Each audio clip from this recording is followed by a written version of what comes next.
Breaking చూస్తున్నాం. తెలంగాణలోని 119 నియోజకవర్గాల్లో ఇవాళ కాంగ్రెస్ ముఖ్య నేతలు, జాతీయ నాయకులు పర్యటించనున్నారు. కాంగ్రెస్ వర్కింగ్ కమిటీతో పాటు జాతీయ పిసిసి నాయకులు ఈ పర్యటనకు వెళ్తారు. ఇవాళ ఉదయం ఇంటింటికి వెళ్లి కాంగ్రెస్ హామీల గ్యారంటీ కార్డు గురించి వివరిస్తారు. అసెంబ్లీ నియోజకవర్గంలోని ప్రధాన సెంటర్లలో ఈ కార్డులను పబ్లిష్ చేస్తారు. మధ్యాహ్నం కార్యకర్తలతో కలిసి తెలంగాణ వంటకాలతో భోజనం చేస్తారు. ఇక మధ్యాహ్నం 3:30 గంటలకు కాంగ్రెస్ సీనియర్ నేతల ఇంటికి వెళ్లి వారిని సన్మానిస్తారు. సాయంత్రం 4 గంటలకు భారత జోడో ర్యాలీ చేపడతారు. ర్యాలీ అనంతరం జాతీయ నేతల 3 రోజుల పర్యటన ముగుస్తుంది.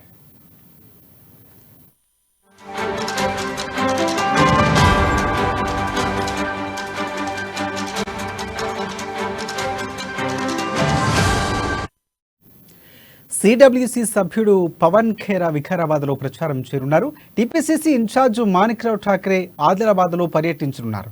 జూబ్లీహిల్స్లో లోక్సభ మాజీ స్పీకర్ మీరా కుమార్, జడ్చర్లో సచిన్ పైలట్, వరంగల్ ఈస్ట్లో కేంద్ర మాజీ మంత్రి సల్మాన్ ఖుర్షీద్, వైరాలో కేంద్ర మాజీ మంత్రి పల్లం రాజు ప్రచారం చేయనున్నారు.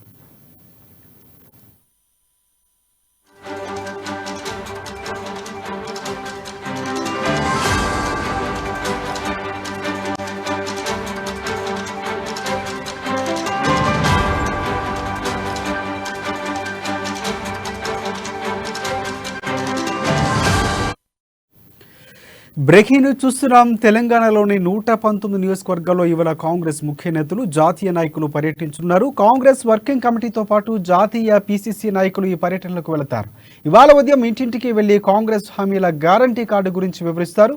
అసెంబ్లీ నియోజకవర్గంలోని ప్రధాన సెంటర్లలో ఈ కార్డులను పబ్లిష్ చేస్తారు. మధ్యాహ్నం కార్యకర్తలతో కలిసి తెలంగాణ వంటకాలతో భోజనం చేస్తారు. మధ్యాహ్నం 3:30 గంటలకు కాంగ్రెస్ సీనియర్ నేతల ఇంటికి వెళ్లి వారిని సన్మానిస్తారు. సాయంత్రం 4 గంటలకు భారత జోడో ర్యాలీ చేపడతారు.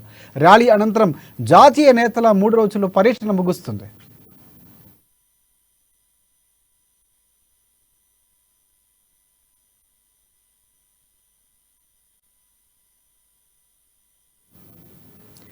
సిడబ్ల్యూసి సభ్యుడు పవన్ ఖేరా వికారాబాద్లో ప్రచారం చేరున్నారు. టీపీసీసీ ఇన్ఛార్జ్ మాణిక్రావు ఠాక్రే ఆదిలాబాద్లో పర్యటించనున్నారు. జూబ్లీహిల్స్లో లోక్సభ మాజీ స్పీకర్ మీరా కుమార్, జడ్చర్లో సచిన్ పైలట్, వరంగల్ ఈస్ట్లో కేంద్ర మాజీ మంత్రి సల్మాన్ ఖుర్షీద్, వైరాలో కేంద్ర మాజీ మంత్రి పల్లం రాజు ప్రచారం చేయనున్నారు.